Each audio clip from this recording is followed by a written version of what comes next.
It is my pleasure to introduce the two speakers for the session. So I will give a little introduction to both of them and then introduce the first speaker. So our first speaker is Dr. Temitope Oriola. He is professor of criminology at the University of Alberta. His presentation is titled Policing, Use of Force, and Lessons Not Learned. Dr. Oriola conducts sociological research on terrorism and policing. Internationally, he's well known for his work on sociological terrorism studies and is a leading scholar on African security, specifically on resource-related political kidnapping in Nigeria and the war against terrorism. In Canada, Dr. Oriola's scholarship on protest and policing against Black and other minority groups has made him a leading expert on police reform. He is also the 2022 recipient of the Faculty of Arts Research Excellence Award and the 2022 CAFA Distinguished Academic Award. Dr. Oriola has served as special advisor to the Government of Alberta on Police Act reform. He's written over 100 op-eds and news commentaries on issues related to police reform.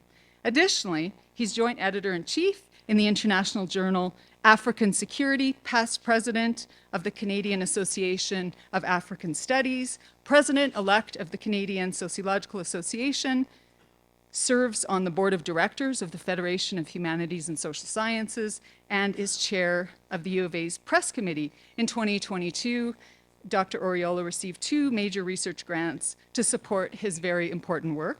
Our second speaker is Alex Silas. Alex Silas' presentation is called Countering the Convoy, Then and Now. He will be sharing lessons learned from organizing on the ground against the Ottawa convoy occupation last winter, including the mass response on February 12th, the Battle of Billings Bridge, and organizing in the context of a far-right occupation. Alex is a community activist, is involved with the $15 and Fairness campaign and Ottawa Acorn, that is Association of Community Organizations for Reform Now.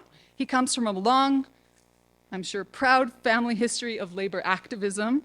Alex was appointed the Public Service Alliance of Canada's Regional Executive Vice President for the National Capital Region in May 2020 and was elected Regional Executive VP in May 2021.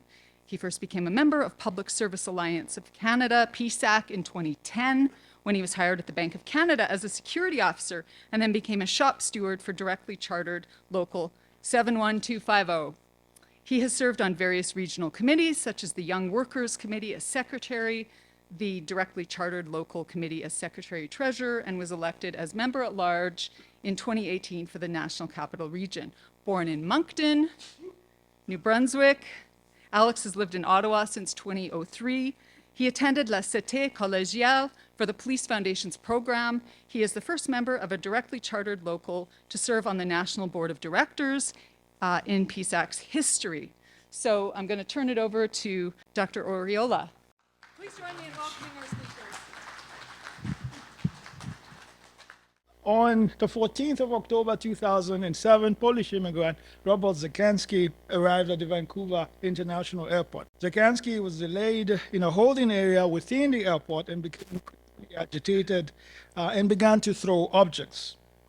Our CMP officers arrived and deployed a conducted energy weapon, or the electromagnetic disruption technology, otherwise known as the taser, multiple times, 5 times or 4 times, depending on whose account you go by.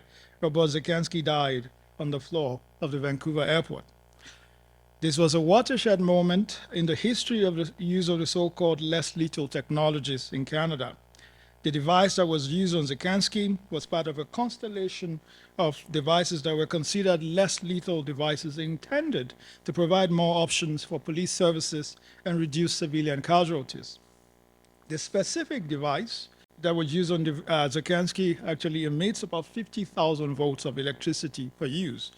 Now, these tools function by breaking down the central nervous systems of subjects. These devices are widely used in Canada, over 200 law enforcement agencies here in Canada, and over 11,000 law enforcement agencies in the United States, out of their roughly 18,000 law enforcement organizations. Now, these tools are part of a broader historical quest for the so-called less than lethal weapons.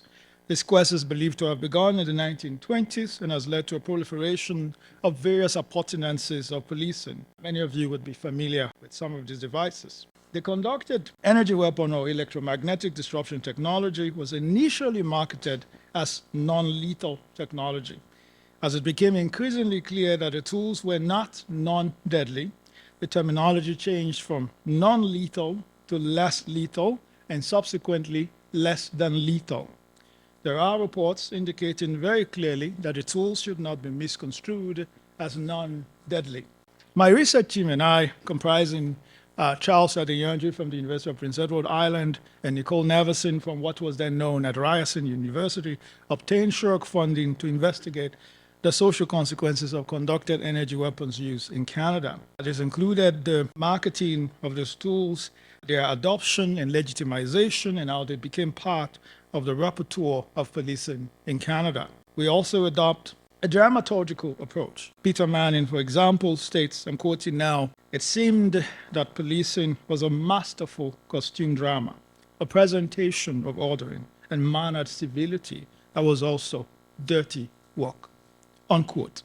We also adopt police organizational subculture theories, which construe police organizations as mimetic, hyper-masculinist, resistant to change, encourage unalloyed loyalty, and socialize members in ways that may reinforce stereotypes of marginalized groups and produce unequal outcomes. For this presentation, I draw on snippets of one of our papers that is considered a defining work in this domain of inquiry in Canada and my own policy work, having served as special advisor on the Police Act Review to the GOA. We examined at the time of writing all of the fatalities proximal to use of conducted energy weapons in Canada, a total of 26 deaths at the time. We found that males were 100% of the cases, so this was a fundamentally gendered phenomenon. Migration history was also evident. Most of the fatalities were also poor persons. Over 50% were living in poverty. There was also a disproportional share of ethnic minority persons. There was a concentration of people who were certified mentally ill, and over 60% had chronic drug problems. Intersectionality theories had been around by then, but had not reached the level today, the popular use today. The intersection or confluence of certain social variables was evident in our work. We view policing in city spaces fundamentally contoured by social inequalities. Scholarship on that goes back several decades. The contestation for city spaces and policing of those considered undesirable. These individuals are often rendered both visible and invisible concurrently, and they tend to attract the attention of law enforcement agencies. And it's interesting, the gentleman was with a volunteer paparazzo sitting right over there, showed me a picture that he had taken of one of those incidents in downtown Edmonton. The mentally ill, the homeless, the poor are some of those generally viewed as incompatible with orderliness. The societal sentiments are expressed in the actions and inaction of law enforcement organizations. As Harvey Sachs argues, law enforcement agencies use what he called the incongruity procedure, which essentially means a calculation around who is in place or out of place. Whoever is considered out of place becomes the focus of law enforcement attention. And here we have some quotes from some of the family members. There's a case of the sister of a victim who talked about the brother having a fear of police, and he would run away whenever he saw the police because of his previous experience. There was a case of a Kamloops, BC man who stays on his hospital bed because he was brandishing a penknife. The case of a bereaved mother is probably much more emotionally searing. And she says, and I quote, "They should have just taken a gun and shot my son instead of using the taser. Basically, it did the same thing." There are multiple other examples. I do not have time to go through all of them. We argue in our 2012 paper, so in a lot of the public scholarship that I do on policing issues and a lot of the interviews with media organizations, when the cameras are turned off, I often say to them, we published this in 2012, 2010, 2013. So from my perspective, we had been arguing about this disproportional use of force for well over a decade. And so I find it very fascinating that there's now a lot of attention being paid to this issue.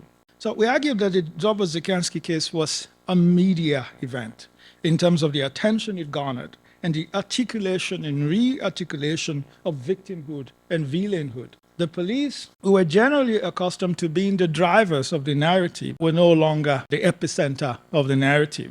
They were disarticulated and re-articulated essentially as villains in the particular case, with the Thomas Braidwood inquiry and lawsuits that followed. For Zikansky, non-English speaking and a disruptive new arrival, he became, and this was a spectacular thing because that was not always the case. He was re-articulated into victimhood. That is essential because not all the victims of use of force incidents are given the status of victims. Some were, in fact, blamed for their own troubles and for having, quote, got themselves killed. This ideational battle pits such persons against the police, who are generally in the mind's eye of society, the bearers of the trust and morality and values of society. Now, the deaths of those other 25 persons did not in any way generate any attention that came close to Zikansky's. Now, perhaps more troublingly, deaths and serious injuries in the hands of the police continue to increase in recent times. From Ontario to BC, Nova Scotia to here in Alberta, we have cases of Black and Indigenous bodies bearing the brunt of police use of force, not necessarily conducted in energy weapons, but even firearms and rough-hand tactics.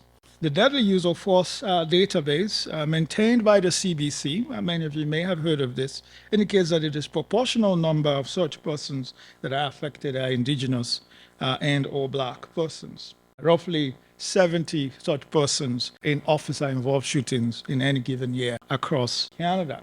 Ontario, for instance, typically leads the way, roughly 20 of such shootings in a year. Our province, Alberta, tends to come second. Now, that is significant because when you disaggregate by population, that is an overrepresentation. What it does suggest, at the minimum, is that the police in Alberta are over-relying on force. Now, when you consider that Quebec does not come second, BC does not come second, these are provinces with larger populations than Alberta, and that is an issue. And of course, the preponderance of wellness checks in several of these cases started off as with family members or friends phoning the police to say, please check on my loved one.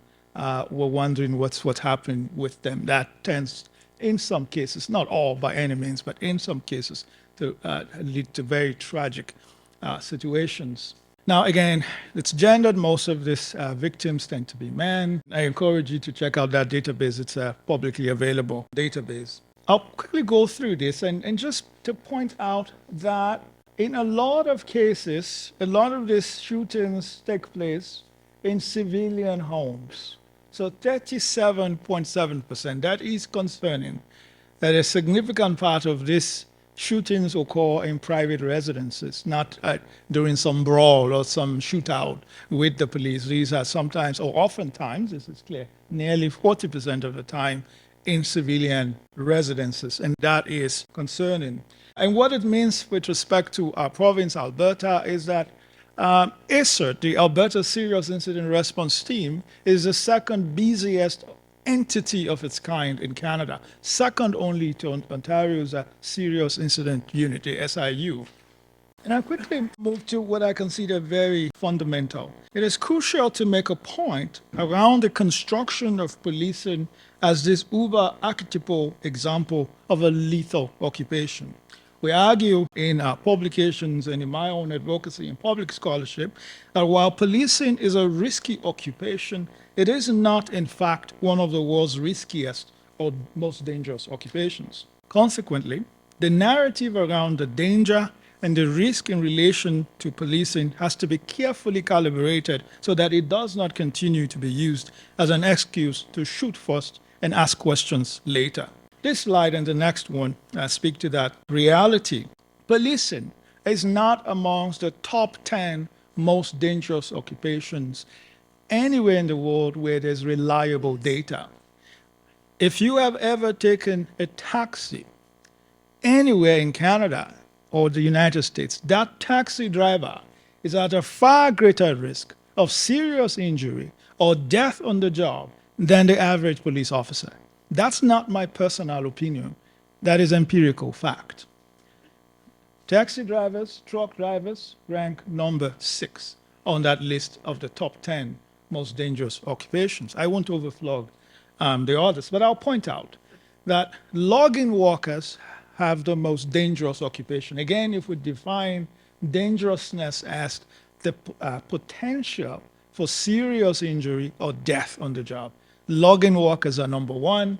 Fishers, so those fishing, especially on the high seas and so forth, are number 2. Those are the top 10 most dangerous occupations. Now, and there are several lists of this kind. I tend to keep track of such. Now, the highest placement that I have ever seen on any of such lists puts the police around 13th to 14th position, never in the top 10 category. Now, I recognize, and I do not wish to minimize killings of officers on the job. As we speak, our own province is dealing with a couple of such. In Ontario, there was an incident only a few weeks ago. And from my perspective, one death is too many. The argument is that we need to reduce police violence. And in terms of contextualizing this matter, between 1873 and 2021, that is a period of 148 years, 246 RCMP officers were killed or died in the line of duty.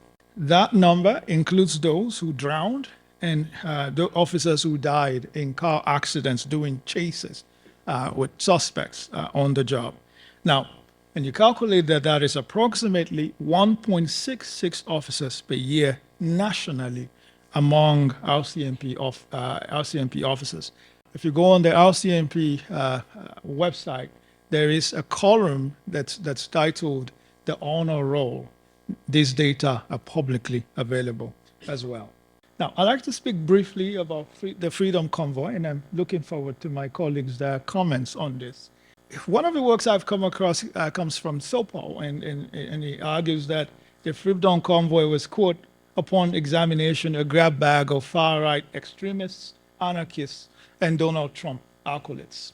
This is well-intentioned, but I believe it is distinctively misleading. Now, in reality, the Freedom Convoy was far more organic than that. And it's important that we recognize that if we're to understand the Freedom Convoy. And then therefore, there's a need for proper schematization and categorization for at least for the purposes of analysis. In a working paper, so I am currently working on a piece on this. It's not yet finished. I hope to be done with this within the first quarter of next year. Now, I categorize those who participated in the Freedom Convoy into 5. First, right-wing extremists. Second, science skeptics, deniers and conspiracy theorists. Third, miscellaneous workers laid off due to vaccine requirements. Fourth, moderate members of the public. And fifth, voyeurs.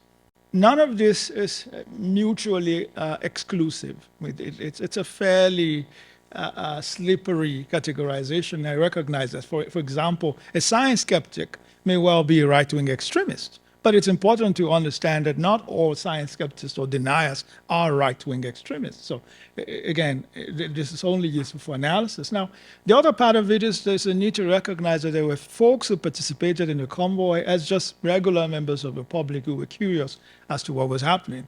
And when you go into the literature on social movements and protest movements and so forth, you find that sometimes people participate in protests because protests are fun.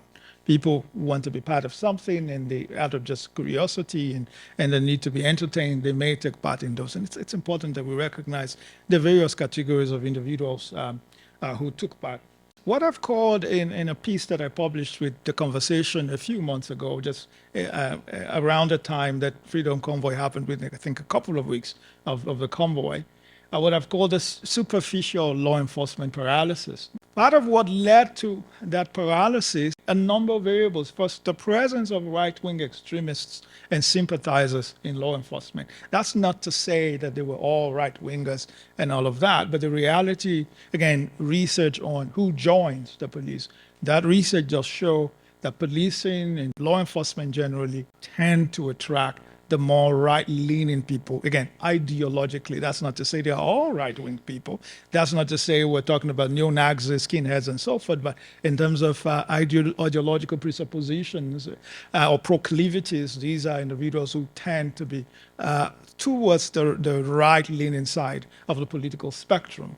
And of course, that does mean that we need to take right-wing extremist actors very seriously. Recruits, I recommend, need to start having signed undertakings to not join such groups or participate in their activities or provide assistance of any kind to them. We now know from the panel in the inquiry in Ottawa that these Freedom Convoy folks received tremendous assistance from former and serving members of the Canadian Armed Forces and various police services across Canada. The other part of that is, of course, the need to purge the military and law enforcement organizations of right-wing extremists and to keep an eye on their activities. Now, it's interesting because at least several months before the Freedom Convoy, the Canadian Armed Forces had in fact published documents indicating that they knew they had problems with right-wing extremism within their ranks.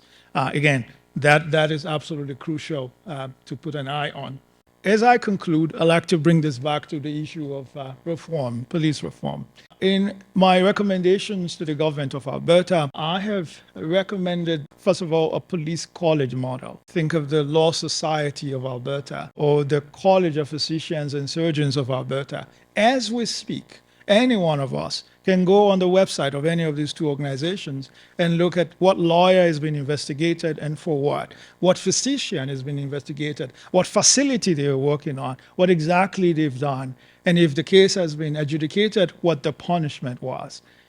If we could do that for lawyers and surgeons, I do not see why this would be inappropriate for law enforcement. Second, I've also recommended a national police conduct database. Now, thankfully, Alberta now has one of such, but it is a private citizen-led initiative. And a remarkable young woman in Calgary, a paralegal in Calgary, who has set up this database in her own spare time to help us track what's going on in Alberta. But that needs to be a national effort, and it needs to have the force of law, and it needs to be widespread. I have also recommended what I've called a 3 strikes rule regarding abuse of civilians, essentially denoting that within a 5-year period, if an officer infringes on the rights of a citizen, is abusive physically and all of that, when there's no death resulting from that or grievous bodily harm, that becomes a 4th strike. And if there's a second and third strike within a 5-year period, then perhaps policing is not for such an individual. And this is crucial. We continue to treat policing as a set of manual skills that can be acquired with a grade 12 level education and 6 months of training, which is all they get. And that is problematic. One of my recommendations to the GOA was to have a university degree as the minimum entry qualification for entry into policing.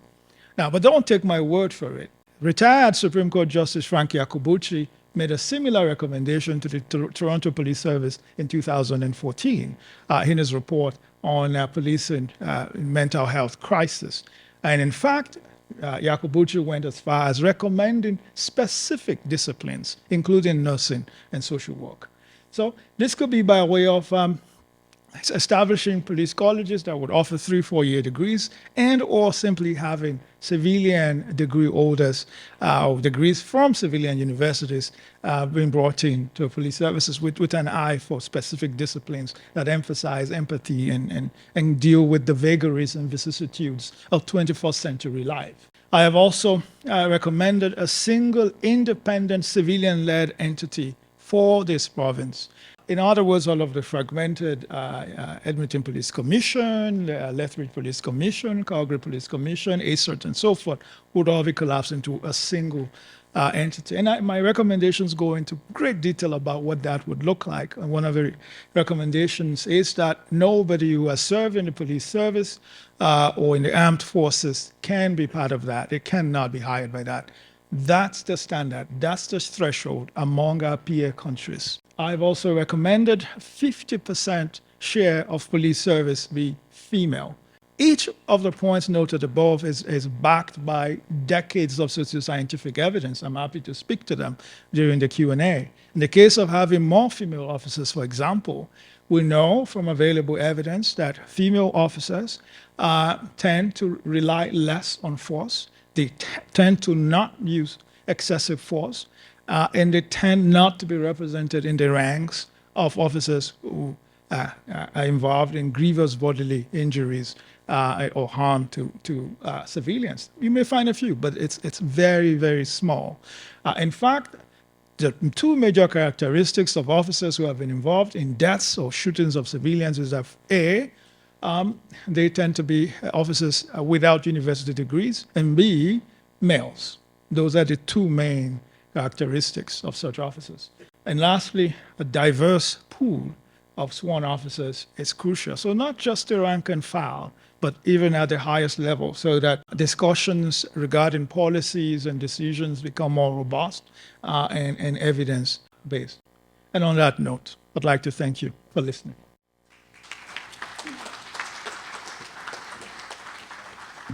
Lots of food for thought there. Thank you so much. Next up, Alex. Bonjour tout le monde. My name is Alex Silas. I'm the Regional VP for the Public Service Alliance of Canada in the National Capital Region. It's my very first time here in Amiswatsi-Waskagan, my first visit on Treaty 6 territory. It's not lost on me that I'm out here in part for my role in resisting the far-right occupation of Canada's capital, and as a settler, I'm much newer to this fight, which has been led by Indigenous nations, Indigenous peoples who've been resisting white supremacy and colonial oppression on these lands for hundreds of years.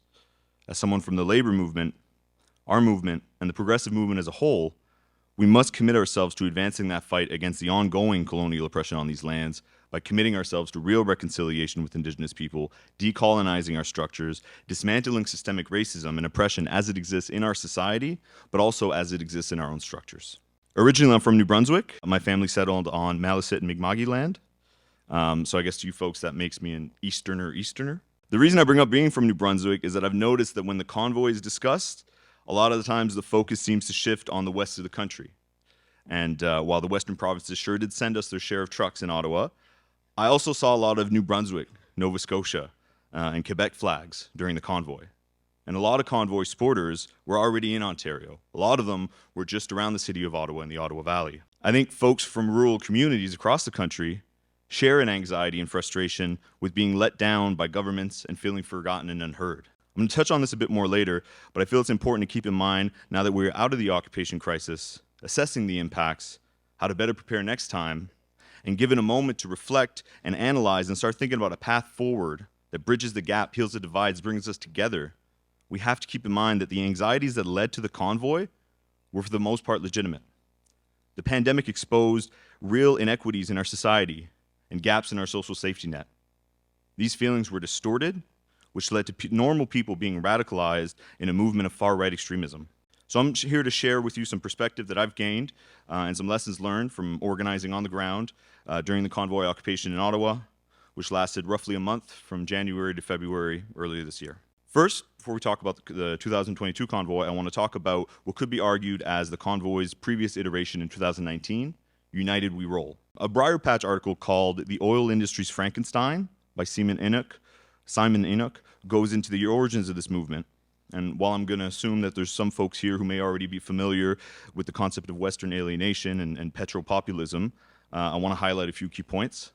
I'm also just now very aware that I'm in a room sponsored by Shell Canada about to talk about petropopulism. So the basic argument, right, is that the oil industry and its various associations have invested in mobilizing and supporting petropopulist sentiment, cultivating a feeling that it's hardworking people versus elites, that the West's very way of life is under attack from sinister forces like the Prime Minister, foreign-funded environmentalists, professional activists, and Hollywood celebrities.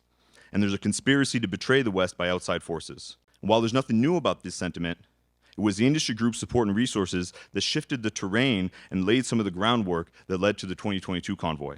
In 2018, 2019, pro-oil groups had a hard time controlling the message due to the growing influence of the Canadian Yellow Vest movement, a decidedly anti-immigrant, anti-globalist populist movement. The founder of Canada Action tried to ban Yellow Vest from a Regina protest in 2019, saying there was no room for racism in the pro-oil movement. We all know that the same attempt to ban hate symbols, such as Nazi flags and Confederate flags, were not taken on by convoy organizers in 2022, who either turned a blind eye, quietly embraced these factions, or claimed it was photoshopped fake news. It wasn't. There was Nazi flags flying in our nation's capital. Sites sacred to our nation's fabric, like the tomb of the undead soldier, were urinated on and desecrated with empty beer cans. The convoy sent death threats to the chief of Kitigan Zibi while trampling on Anishinaabe Aki, all while flying survivor flags and warrior flags in blatant hypocrisy. But back to 2019. As the influence of the Yellow Vest movement overwhelmed the oil industry's message discipline, there were dueling convoys announced, one was canceled, and it all morphed into United We Roll, the oil industry's Frankenstein. If you believe that corrupt, traitorous Eastern elites are selling out your economy and livelihood to satisfy foreign environmentalists, then it's not too far of a stretch to believe that those same corrupt elites would sacrifice your economy and livelihood, maybe even your health and freedom, for the interests of pharmaceutical corporations with experimental jabs. You take the climate science denial, you add in skepticism of vaccine science, anxiety around wage inequality, general mistrust of institutions, governments, and politicians, a hefty dose of misinformation, a few drops of conspiracy theory, and poof, Frankenstein was on the loose. So in 2002, the convoy rolled in, and it seemed from all appearances that the city of Ottawa basically rolled out a welcome mat. The messaging prioritized avoiding confrontation or even issuing tickets. I'm not saying that they should have gone in with arrests and force, although let's be honest, if this had been an indigenous-led movement or a pro-justice and democracy movement, that's exactly what would have happened. But the sudden, friendly approach by police in the city was noticeable. It was impossible to ignore. The contrast is pretty jarring. In 2020, a group of Black Lives Matter protesters occupied one street corner in Ottawa. That lasted 36 hours. The Ottawa police told the protesters they would respect their right to protest, and then they proceeded to raid the small encampment in the middle of the night and arrest everybody. Comparatively, when the convoy rolled in, the Ottawa police helped guide the convoy protesters to Parliament Hill by directing traffic. Officers posed for selfies, talked favorably about the convoy on Facebook Live, and the city of Ottawa went so far as to set up porta potties for convoy participants. I'm a labor activist, right? I go to a lot of picket lines. When I see the city of Ottawa or any other government entity set up porta potties for striking workers, I will let you know, but I'm not going to hold my breath. What we're learning now through the Emergency Act inquiry is that police were dealing with internal power struggles and police leaks to the convoy. We're seeing intelligence reports that were written like love letters about the convoy, and that police were making decisions based on the use of artificial intelligence. So Press Progress's Luc Lebrun covered this story in detail, but essentially, the police ran public opinion scenarios through predictive AI and decided that police action might not pull well except for the people downtown. And what did those people matter anyway? Because the mayor of Ottawa and the Police Services Board, they didn't get elected by core Ottawa voters. So what did they care about what happened to downtown residents? Why would the authorities feel obligated to keep folks from low-income communities safe? People in downtown, Centertown, Lower Town, Overbrook and Vanier, my neighborhood. An important lesson had to be learned. Actually, a lesson that we already knew, but that we had to re-acknowledge. That we were going to have to keep us safe. I think there's many similarities in how rural folks and urban core folks feel left behind by those in power. But to sum up, police making decisions based on artificial AI and selective public opinion scenarios is probably a bad idea. We also heard contradictory messages that the protesters were at the same time peaceful and yet too dangerous to clear out. The mayor of Ottawa advised people to avoid downtown while neglecting the tens of thousands of people who live and work downtown, who were subjected to constant noise, harassment, intimidation, and much more. Childcare centers were shut down, libraries were shut down, hospital workers were being harassed, restaurants and malls were shut down, businesses and homes were being vandalized. So we felt that there was a need for coordinated action. We needed to get as many organizations from labor and from the community to come together to have conversations about people's concerns, assess who has capacity to do what, build collective capacity, share resources and ways to support what's already happening, like mutual aid efforts, and build a coalition that can support and amplify each other's efforts. Again, we were going to have to be the ones to keep us safe. But building a coalition in this context, the context of an ongoing, sustained, and hostile occupation to the city, it's not ideal. One of our local MLAs, we call them MPPs in Ontario, but MLAs, was organizing community town halls, and far-right trolls spammed the chat with racist remarks, which made the organizers shut down the chat and restrict speakers. So sadly, anything that was too accessible had to expect to be targeted.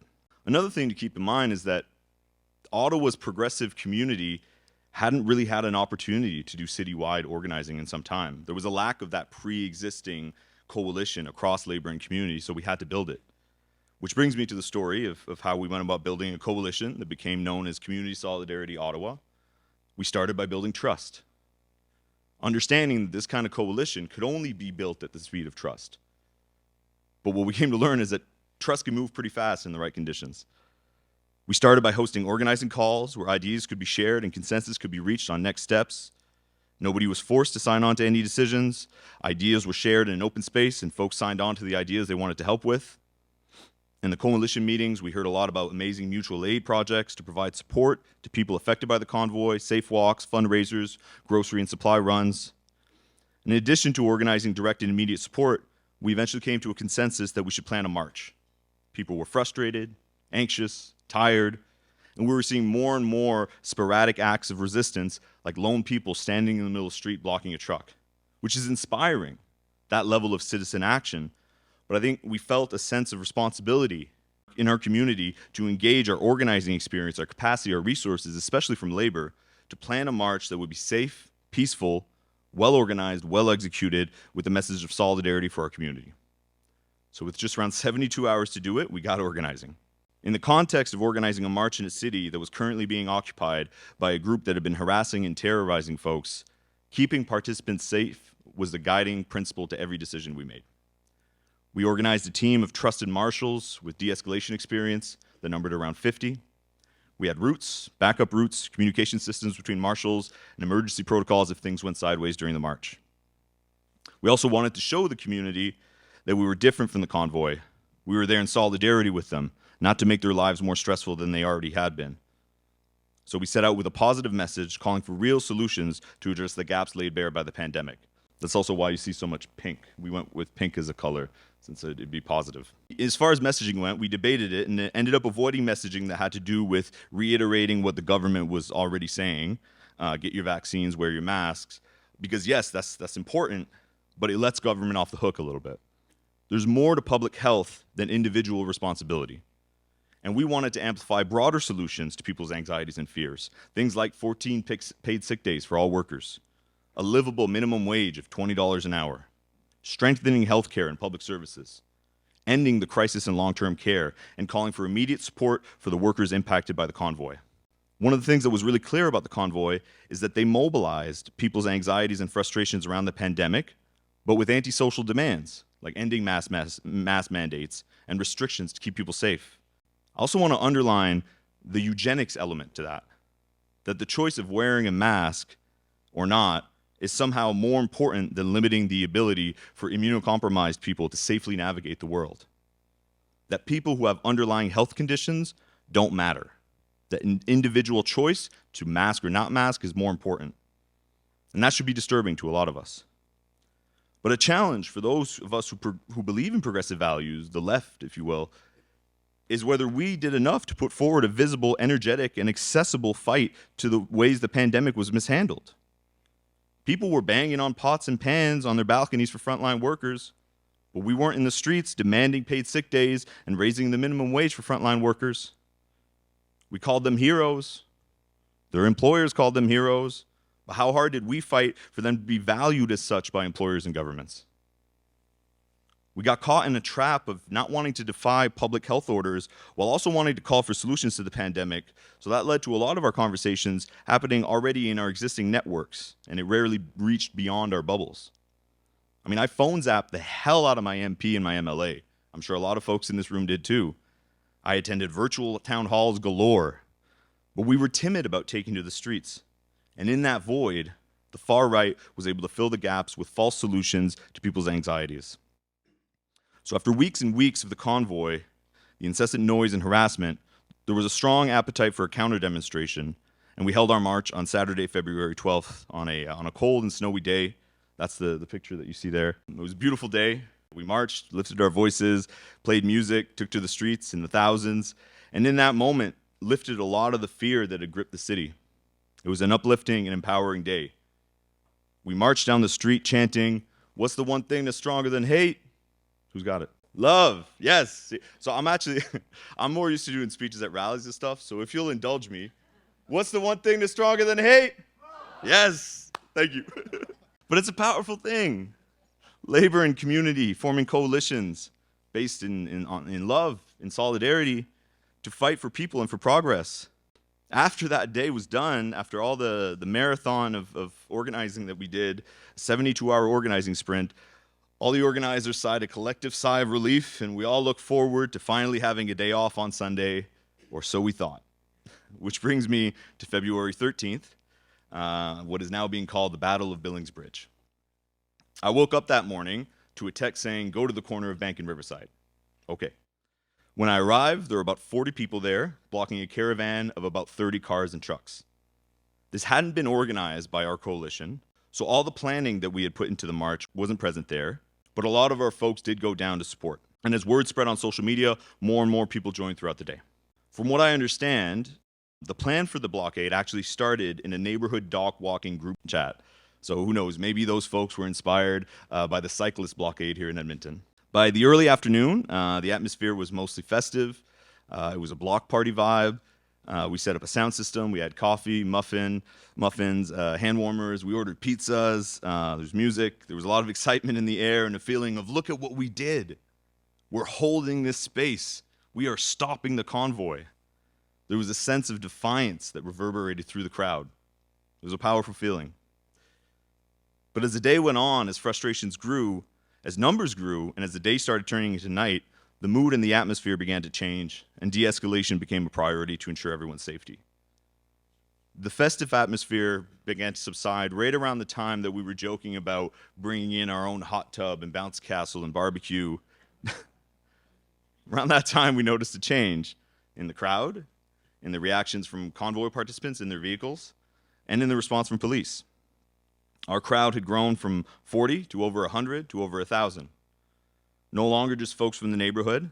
We had folks joining later in the day, and some were filled with understandable pent-up anger at the convoy and feeling that this blockade was finally their opportunity to vent. The convoy folks in their cars and trucks grew from contemptful to annoyed to angry to fearful. I know this because me and a few friends of mine went from vehicle to vehicle, talking to the drivers and passengers, reassuring folks that this would be a peaceful crowd, checking to make sure folks were okay, pointing out that we had first aid volunteers on hand, offering water and granola bars, and talking to them to try to find a common ground and a peaceful resolution to what was becoming a tense situation. One interesting interaction was a conversation a friend of mine had with a mother who was in tears because she had to go pick up her kid from daycare just outside of Ottawa. But she wasn't sure what to say when my friend said that her kid's daycare had been closed due to the occupation, so she, along with countless other Ottawa parents, had lost access to childcare services for close to a month because of the convoy. Another interesting interaction was with a convoy supporter who was around my age, who actually reminded me of one of my best friends. He was wearing an NHL cap. I think it was Toronto, but don't hold that against him. He had a plaid jacket, construction boots, scraggly beard. I know this guy. I grew up with this guy. In a lot of ways, I'm this guy. But he broke into tears when we told him what people downtown were going through. He just had no idea whatsoever. He thought he was going to a party. When we told him about arson attempts in downtown buildings, where arsonists lit a fire in an apartment lobby and then tried duct taping the doors so nobody could get out. Bricks thrown through windows flying pride flags. Young children feeling scared and hiding behind their parents when they saw the Canadian flag on a truck. He was wrecked. And then we had a good talk about paid sick days and bringing long-term care into the public sector. I like to think that if I had had a clipboard, more time, less stressful circumstances, and a lot less cops around, I could assign some of those folks up for the Justice for Workers campaign. So meanwhile, while these conversations and these actually productive conversations about finding common ground, while that was happening, while the crowd grew, the police presence grew from a dozen or so cops to around 100 cops in tactical gear, and they were increasingly indicating that they were going to shut this down one way or another. A lot has come out about the Battle of Billings Bridge, most of it celebratory in tone, but for those of us who were really in it, we're going vehicle to vehicle, we're trying to organize on the fly, we know that the truth is we were on a razor's edge. A group of us worked to hold assemblies up and down the blockade to achieve consensus on next steps and find a peaceful resolution to end the day, but still end it on our terms. We had to do direct democracy right then and there, asking the crowd what our demands were, how long we can hold this space, and trying to facilitate group consensus building. There were demands proposed that ranged. Some said we made our point, let's just let them go home before we all get arrested. Others insisted we should have all these vehicles towed and then a make them walk chant emerged. But there were real genuine moments in conversations with these folks where we were able to talk about our concerns and why we were so upset. It was in these moments that after honestly hating everyone that was a part of the convoy for how they were making my city feel, my friends, my loved ones feel, especially those who lived in the downtown core, I was filled with a lot of hate and anger myself. But it was after these conversations, these moments, that it became apparent to me that it was wrong to label all the convoy supporters as far-right white supremacists. Sure, some of the leaders were, but many people just got caught up in the populist anti-restriction sentiment and general anxieties and frustrations about the pandemic, and the far right provided an outlet for that frustration when the left didn't. So after many assemblies up and down the blockade area, what we settled on, after we had blockaded these vehicles all day into the night, we'd let vehicles leave one by one if they agreed to remove their convoy insignia, surrender their jerry cans full of gas, I still have 2 at home, and with a look me in the eye promise that they were not going to go down to the occupation site. I looked every single one of those drivers and passengers in the eye and made them swear that they understood that we had had enough and that people in Ottawa were asking them to go home. Another thing I want to say, when describing the policing strategy and the general feeling of abandonment the community felt from the City of Ottawa and the Ottawa Police Service, I'm calling out those in authority, the mayor, the chief of police, the police services board, who willfully downplayed what was happening, chose to outright neglect downtown residents, in particular fixed income folks, migrant communities, queer and trans folks, and who in many ways, they made a dangerous situation more dangerous through their inaction, their incompetence, and their misread of the situation. I'm an activist. I get into a lot of situations where the authorities are what I'm protesting, where cops aren't necessarily happy about what we're doing, and where getting arrested is a real possibility. But on that day, when community organizers took the lead to control the situation, de-escalate, find a peaceful resolution, I've never been thanked by as many cops in my life. So now in the wake of the convoy, important work is happening. Community-based hearings led by the Ottawa People's Commission, which is a group that was formed as a result of our coalition building. They're hearing testimonials from people who lived through the convoy to produce an unbiased report of findings that will be community-led and outside of reports produced by government authorities. Another thing that I learned that I feel it's important to voice, it's important for folks to know, especially those sympathetic to the convoy, is that the convoy does not care about its own people at all. I learned that firsthand. The far right does not care about people, even its own supporters. During the blockade, some convoy supporters showed up after convoy leaders put out a call for reinforcements. Go liberate the blockade at Billings Bridge. About a dozen or so showed up. They were just there to create conflict. They were there to escalate the situation with police. They were there to try to make a potentially dangerous situation even more dangerous for anyone involved, including their own supporters. The only reason that that day ended peacefully, with no harm, no violence, no damage to vehicles, no arrests, was thanks to a bunch of union organizers and community activists who achieved a peaceful resolution to the day and made sure everyone got safe, including convoy supporters. And convoy supporters should know that. Your own people didn't keep you safe. We did. Which brings me to what I feel is the most significant part of the Battle of Billings Bridge that I feel is often overlooked, is that we were able to end that day on our terms while keeping it peaceful. To me, that's huge. We stood up to the convoy, and we did it while keeping everyone safe. And again, amplifying our message that love is stronger than hate. And that was so important. It made the stand we took so much more powerful. Because when it comes to the fight against far-right extremism, we have to win the fight of ideas. And the way to do that is with love and solidarity in our hearts. So I want to recommend folks check out an article in The Breach by James Hutt. I think it's actually linked on the Parkland Institute website. James is one of those friends that I went vehicle to vehicle with. So it's an on-the-ground account and a really thoughtful analysis of the day. And I'll conclude by saying that common ground can be reached. We have a tendency, Jillery talked about it a bit in her keynote earlier. Do we only want to talk to each other? Or do we want to broaden our tent? Do we want to build a broader movement? We have a tendency on the left to help the far right build their echo chambers by blocking and unfriending people who are starting to get sucked into far right conspiracies, rather than talking to them and trying to redirect their angst and frustration. And when I say talking to them, I don't mean getting in back and forth arguments in the comments. I mean suggesting a phone call, a walk in the park, human-to-human interaction to show care and concern for the feelings underneath those antisocial sentiments. Saying, sure, I'm angry too. There's a lot to be upset about. But can I tell you what I'm angry about, though? We have to break up our silos. We have to step out of our bubbles, find common ground, and engage on solutions that work for people. And we don't do that by laughing off the convoy as a bunch of rednecks, whether they're rednecks from Alberta or rednecks from New Brunswick. Because most conspiracy theories have some kind of kernel of truth to them. They're powerful forces at play that don't care about average people. That things are getting worse for the working class. That corporate profits shouldn't come at the expense of people's well-being. And that our political leaders aren't going to solve this public health crisis. And if the only visible, energetic, and welcoming movement to offer these folks a chance to express their concerns is a convoy led by conspiracy theorists and white supremacists, well, that's where they're going to go. What alternative do we provide? What alternative are we providing now? It's never too late to build a courageous, energetic, visible, and welcoming progressive movement that redirects that anger into solutions that can actually help people.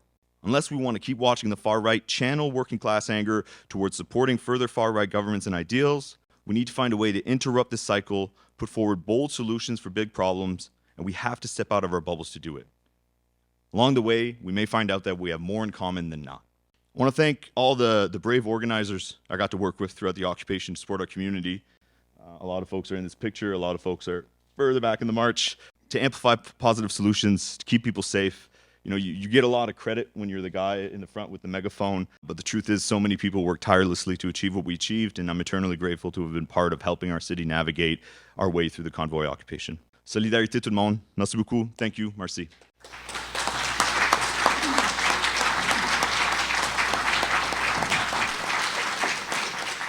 My name's Bernard. I'm a fellow Public Service Alliance member, so I want to thank the member for all his very hard activism. People don't know what it's like to register a privately chartered, or whatever it's called, local. It's one of the hardest organizing jobs there is, short of doing a Starbucks organization. What he's done is already inhumanly possible before he wound up talking to the truckers. Kudos to you. Thank you so much. And yes, we need more dialogue. I work with rednecks who are union supporters. I don't know how this works. They're Trumpites. We talk. They come. They ask me about union stuff. I don't know how it works, but it works. I agree with you wholeheartedly on a person-to-person level, which is part of why I've always reduced my virtual footprint. That's another soapbox. I'd like to thank Dr. Oriola, and particularly your bravery concerning the Edmonton Police Service and speaking out about the gross abuses that have happened over time in Alberta. The head writer for Press Progress has been effectively silenced by court charges, I think, by the Edmonton Police Service. I'm wondering if that's happened to you. In terms of sort of a direct thing, no, but I am aware that they have put pressure on a number of journalists, basically telling them, do not interview him, and stop, getting quotes from him for your articles. I know that's been going on. You wore a different hat last night as Associate Dean, Faculty of Arts. I was representing the Dean at the plenary last night. And I did share about an incident that occurred earlier this year, which involved an individual who was making calls referencing myself and another colleague And as I said last night, that incident involved the U of A Protective Services, Edmonton Police Service, and the Calgary Police Service. So I'll say it's been more of the sort of right-wing kinds of individuals. I did not get any briefing from the police about this to this day. The information I have on that incident has been from the U of A Protective Services. And of course, I've had to take a number of measures, including making it difficult to find my office where it is. I just want to quickly jump in on the earlier comment about how labor, how there's such a broad spectrum of people with different political beliefs in the House of Labor, right? Because we're not organized by political beliefs or affiliation. We're organized by workplace, by sector. And that presents a really unique opportunity for the labor movement to educate, organize, and agitate, to build the sort of political willpower to push for progress, to find that common ground with people that may disagree, but build a consensus and build a collective movement for progress and for change. And one of the reasons I got involved in labor activism was that I sincerely believe that, and this is historical, that the labor movement is the principal vehicle for any sort of progress in our society. And I think we have a really important opportunity, which then becomes a responsibility to do that in the labor movement. Thank you. I was wondering, how did you react to the fact that in Alberta we had weapons? How do you solve that with love? I did hear about it, but I'm not familiar with the blockades that happened outside of Ottawa more than that. That was a concern in Ottawa too. I don't know if that many firearms were confiscated, but it was we had heard that was present in the convoy in Ottawa as well. And it was a major concern for us. I mean, when we were organizing that march, like I said, security was the guiding principle. Usually you plan a march, you think who's going to be our guest speakers, are we going to have enough megaphones and snacks for people and stuff like that. This was all about security. We had a team of dedicated marshals. We had a whole plan. We had backup routes. We had an off-site team monitoring the convoy movements on social media and on the news to see if there was any convoy movement towards where we were doing our march. It was a stressful situation. They represented love and community, but for the organizers that are really in the heart of it, it was stressful until the very end. But what I'd say to answer your question is you take precautions. You make sure that you have a safety plan. You make sure that you're being realistic about what the threats are, and you're being ready to address those threats as best as you can without compromising your values and without compromising the positive message of love and of community that you're trying to put forward. Regarding the Ottawa convoy and the Coots and everything, why do we let them degrade the word freedom?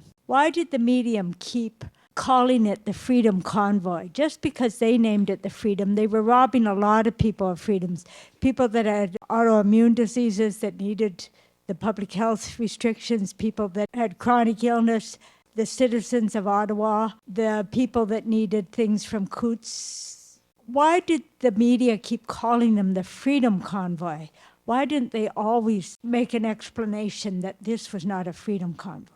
I'm not sure anyone can answer that question. It's a very important question. It forced me to think about that, and I must admit it's the first time I'm, actually, that's true. Why was this portrayed that way? What I do know in terms of just the research on the media, newsworthiness, news value, and all of that is the element of shock is part of it, and even esotericism. And yes, I think that there was a bit of an uncritical reporting of what that convoy represented. And if you recall a comment by the current police chief of Ottawa Police, he said that part of the reason they weren't too, and I'm putting words in his mouth now, but to paraphrase what he said, that they didn't take the level of precautions that they would ordinarily have, was that these were middle-class Canadians. That's a very loaded term. And I think it showed the underbelly of law enforcement, their analysis and perception of threat, who was threatening, under what circumstances, who were the actors involved, and all of that. So it's a very problematic political economy. I don't think that the media is completely innocent of that, and in the way that convoy was uncritically reported. Your question is one that I think I will spend some time thinking more about it, because I never quite contemplated it. But so thank you for that. I agree, and I agree with you as well. I had a lot of problems with how the media portrayed the whole situation. Journalists do incredibly important work, but I think We do need to think about how the media bubble polarizes things, how it presents things in a way that is not necessarily always the exact facts. One of the other things that bothered me a lot, the use of the Freedom Convoy, but also that it kept being described as a trucker protest. Some of them were truckers, but they weren't all truckers. The truckers as a group, 95% vaccination rate or something like that when the convoy happened. Most of the truckers that were part of it were owner-operators. So they own their trucks, they made their own schedules. I got an uncle who hauls batteries all over Atlantic Canada. He put it the best way: find me a trucker that can afford to take a month off work to go bother people in Ottawa. Yeah, the media played a role that was unfortunate in how it was all framed, but I think that just makes it all the more important to break through any bubbles that we have and just really have human-to-human conversations about stuff. Our new premier has suggested that we need a provincial police force. And given the fact that we have a fragmented system of policing in this province, where you have the Edmonton Police Force, the Calgary Police Force, and then certain parts of the province are policed by the RCMP, do you think that if we had a provincial police force that we can act in some of these changes, since it would be under one umbrella? This may or may not surprise you and the audience. I was somewhat torn about this, and I should point out that an Alberta Provincial Police Service was not within my remit as special advisor. That was not part of the work that I did for the province. The work that I did for the province was essentially a work of reform, which had started under the NDP but had not gone far enough prior to their losing the election and the UCP came on board. I was saddled with the responsibility of looking at what to do, how could we change what was on the ground, so EPS and all of the other existing services. On the one hand, as an academic, I am fascinated with the idea of what the police service would look like if we were to use what we now know about the best practices, what works in our peer countries and so forth, starting from scratch. 50% female, university graduate only, and all of the other reform-related things that I talked about in the course of my presentation. What would that look like as an academic? I'm fascinated by the idea of doing that. If we were to truly use all of those findings from socio-scientific evidence to establish a new police service. But on the other hand, I recognize that there's cold hard politics behind this. And I recognize that the agenda behind that may be much deeper than any sort of academic findings and so on and so forth. Certainly the impression is that this is partly a UCP orthodoxy, therefore goes beyond, we want to have a complete do-over, use all of the scientific evidence to establish a police service and all of that. So now on the outside looking in, I do have a number of questions about what that would look like. In other words, if it's just going to reinforce or reiterate or replicate what we already have, then it's pointless. But if the idea is, okay, all of the blunders, all of the errors that happened in the past, if we're going to do away with those and use well-informed, distilled decades of socio-scientific evidence to establish a new service, that may work. But if it's just politics as usual, replication as usual, then I don't know that it is worth the effort. A big warm thank you to our presenters. And to all of you here and online as well. Thanks.